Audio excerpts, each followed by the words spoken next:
नमस्कार दोस्तों, महादेव राज ऑफिशियल में आपका स्वागत है। आज से करीब 5000 साल पहले समुद्र के बीच बसी थी एक भव्य नगरी, जहां बड़े बड़े 9 लाख से भी ज्यादा महल थे, जिसमें हीरे और सोने के साथ साथ ही और भी कई अमूल्य रत्नों से कारीगरी की गई थी। यह शहर इतनी ज्यादा वेल प्लान्ड थी कि आज के बड़े बड़े शहर इसके सामने फैल है। लेकिन फिर एक दिन अचानक यह भव्य शहर देखते ही देखते समुद्र में समा गया। अब समय में आगे आते हैं। यह बात है 1983 की। गुजरात के ओखा तट के पास अरब सागर की लहरें एक अजीब सी बेचैनी के साथ किनारे से टकरा रही थी। भारतीय पुरातत्व वेदों की एक टीम गोताखोरी के उपकरणों से लैस समुद्र की सतह पर खड़ी थी। किसी को नहीं पता था कि कुछ ही क्षणों बाद वे एक ऐसा दृश्य देखने वाले हैं जो इतिहास की धाराओं को हिला देगा। जैसे ही उन्होंने समुद्र की नीली गहराइयों में छलांग लगाई, नीचे उतरते ही रेत, चट्टानों और पत्थरों के बीच उन्हें कुछ अननेचुरल दिखाई दिया, कुछ ऐसा जो किसी समय की गवाही देता था। उनका शरीर थम गया, सांसें रुक गई और आंखों के सामने जो दृश्य था उसने इस सवाल को जन्म दिया, क्या यह वही नगरी है जिसका जिक्र हजारों साल पुरानी किताबों में हुई है? क्या सचमुच समुद्र की गहराइयों में एक पूरा शहर दफन है? उनके सामने जो दृश्य था उसे देखकर वे दंग रह गए। बड़ी बड़ी चट्टानें, ऊंची ऊंची दीवारें जिनमें भव्य कारीगरी की गई थी, मानो पानी के अंदर पूरा शहर बसा हो। यह कुछ और नहीं बल्कि यह थी श्री कृष्ण की डूबी हुई नगरी द्वारका। दोस्तों, बहुत पहले से ही महाभारत और रामायण जैसे दिव्य ग्रंथों को मिथ यानी कि किस्से और कहानियों की तरह बताया जाता है, और उन्हीं एक किस्से कहानियों में लिखी थी इस भव्य नगरी द्वारका के बारे में, और इसे भी बहुत समय से काल्पनिक कहानी की तरह ही बताया गया। लेकिन जब 1983 में डॉक्टर M.R. राव और उनकी टीम ने इस नगरी को खोजा, तो इसने उन लोगों को सोचने पर मजबूर कर दिया जो इसे सिर्फ मिथ मानते थे। Doctor M.R. राव ने डायरेक्ट आर्कियोलॉजिस्ट सर्वे और रिसर्च के बाद यह कंफर्म किया कि यह वही द्वारका नगरी है जिसका वर्णन महाभारत और हरिवंश पुराण में मिलता है। तो आखिर ऐसा क्या हुआ कि द्वारका जैसे समृद्ध शहर एक ही झटके में पानी के अंदर समा गई? और रिसर्च के दौरान डॉक्टर राव और अन्य आर्कियोलॉजिस्ट को ऐसा क्या मिल गया जिसने उन्हें चौंका के रख दिया? तो आज की इस डॉक्यूमेंट्री में हम जानेंगे उस द्वारका नगरी के निर्माण की कहानी, जिससे समुद्र की लहरों को भी पीछे छोड़ देना पड़ा था, उस श्राप की सच्चाई जिसे सुनकर स्वर्ग तक कांप उठे थे, और उस ऐतिहासिक खोज की पूरी प्रक्रिया जिसने सदियों पुरानी पौराणिक कथाओं को जमीन या समुद्र पर लाकर रख दिया। हम जानेंगे कि कैसे डॉक्टर M.R. राव और उनकी टीम ने समुद्र की गहराइयों में उतरकर उस नगरी के अवशेष खोज निकाले जिसे लोग सिर्फ कहानी मानते थे। हम यह भी देखेंगे कि कैसे आधुनिक काल में वैज्ञानिकों ने समुद्री तट में हजारों साल पुरानी दीवारें, स्तंभ, लंगर और कलाकृतियां खोजी जिनकी तारीखें महाभारत युद्ध से मेल खाती है। तो चलिए इस रोमांचक सफर की शुरुआत करते हैं, जहां पुराण, पुरातत्व और विज्ञान मिलकर उस नगरी की कहानी सुनाएंगे जो हजारों साल पहले स्वर्णिम थी, फिर श्रापित हुई और अंत में लहरों में समा गई। लेकिन उससे पहले अगर आपको वीडियो अच्छी लग रही है तो इसे लाइक करके कमेंट में हरे कृष्णा जरूर लिखे। Dwarka and came to the conclusion that it was Dwarka of Mahabharat. बहुत समय पहले जब मथुरा में कंस का आतंक अपने चरम पर था, तब श्री कृष्ण ने कंस का वध कर नगर वासियों को उसके अत्याचार से मुक्त किया, जिसके बाद श्री कृष्ण मथुरा में ही बस गए। लेकिन कंस के मृत्यु से क्रोधित होकर कंस के ससुर मथुरा पर लगभग 17 बार हमले किए। हालांकि इन हमलों में जीत श्री कृष्ण की ही हुई, पर बार बार इन हमलों से परेशान होकर श्री कृष्ण ने मथुरा छोड़कर चले जाना ही उचित समझा, और इस निर्णय ने उन्हें प्रेरित किया एक असाधारण नगरी के निर्माण करने का, जो थी द्वारका। श्री कृष्ण समुद्र तट पर गए और समुद्र देव से प्रार्थना की, हे वरुण देव, मुझे मेरी प्रजा के लिए शांति और सुरक्षा चाहिए। मुझे अपनी गोद से एक टुकड़ा भूमि दो जहां मैं एक नई नगरी बसाऊं। वरुण देव मुस्कुराए और उन्होंने श्री कृष्ण को समुद्र के बीच 12 योजन योनि की लगभग 153.6 किलोमीटर की भूमि दान में दी, जिसके बाद गॉड ऑफ आर्किटेक्ट यानी कि भगवान विश्वकर्मा को इस नगरी के भव्य निर्माण का कार्य सौंपा गया। अंततः उन्होंने इस भव्य नगरी का निर्माण संपन्न किया। महलों की ऊंचाई जैसे आकाश को छू रही थी, दीवारें सोने की थी, फर्श चांदी के, नगर के चारों ओर विशाल द्वार थे, इसलिए इस नगरी का नाम पड़ा द्वारका यानी द्वारों का नगर। हवाओं से सुगंधित फलों की खुशबू थी, गलियों में मोर नाचते थे, और बीचों बीच बना श्री कृष्ण का महल ऐसा प्रतीत होता था मानो स्वर्ग पृथ्वी पर उतर आया हो। नगर की सड़कों को इस तरह से बनाया गया था कि वे सीधे बंदरगाह तक पहुंचती थी। समुद्र से व्यापार के लिए विशेष गोदियां बनाई गई थी जहां जहाज आसानी से आ जा सके। शहर में जल आपूर्ति के लिए सिंचाई प्रणाली थी जो उस काल में अत्यंत दुर्लभ मानी जाती थी। स्वच्छ जल के तालाब, हरे भरे बाग और सजे हुए बाजार इस नगरी को न केवल सुंदर बल्कि पूरी तरह आत्मनिर्भर बनाते थे।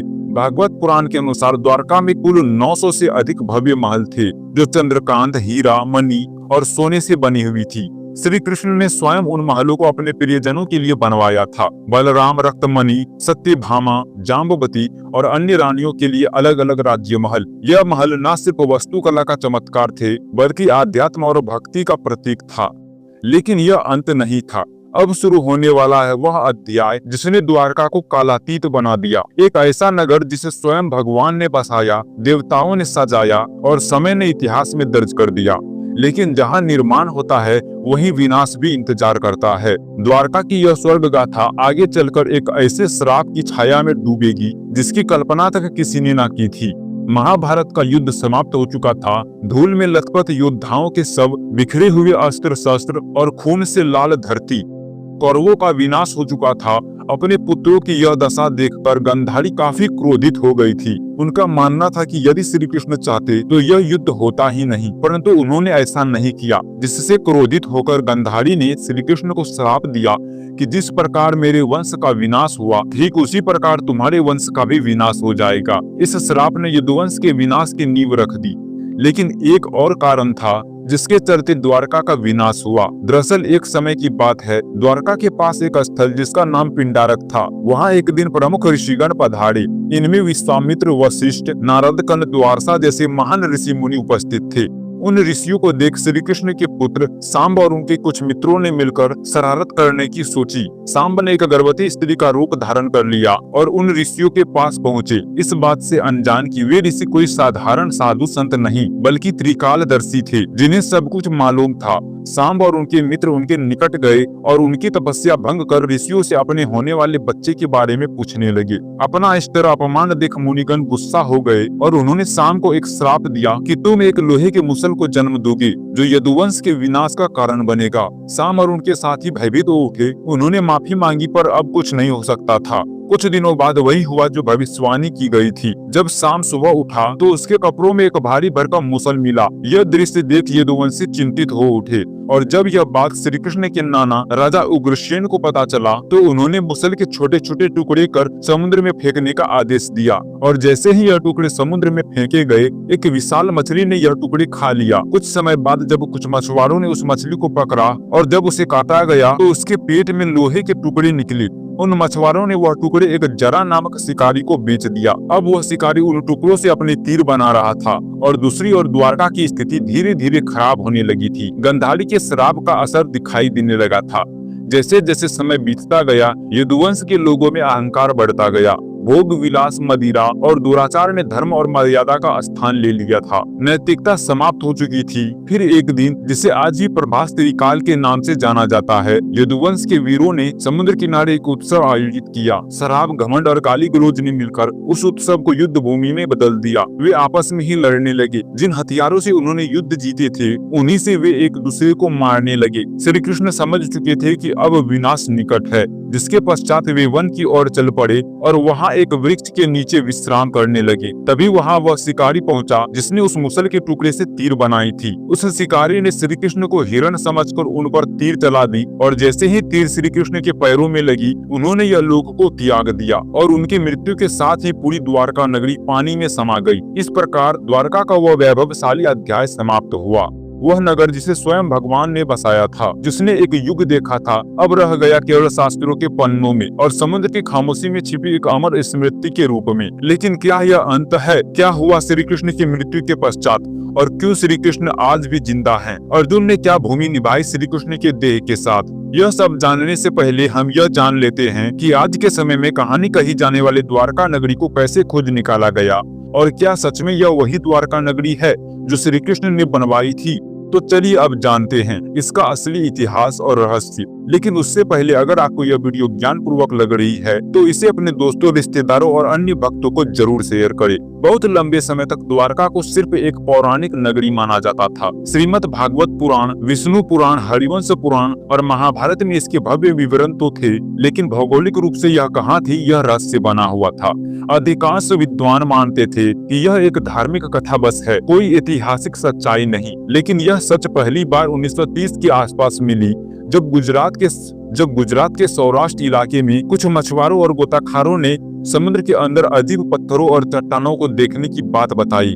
यहाँ तक कि कुछ पायलटों ने, जो अरब सागर के ऊपर उड़ान भर रहे थे, बताया कि उन्होंने पानी के नीचे सीधी रेखाओं जैसी आकृतियां देखी, जैसे कोई पुराना शहर हो। यहीं से उस राज्य की तलाश शुरू हुई, जिसने एक प्राचीन कहानी को एक खोज में बदल दिया। फिर आया साल 1963, जब भारतीय पुरातत्व सर्वेक्षण विभाग यानी कि ASI ने पहली बार बेट द्वारका के पास खुदाई शुरू की। यह वही इलाका था जिसे स्थानीय लोग सदियों से श्री कृष्ण की नगरी मानते आए थे।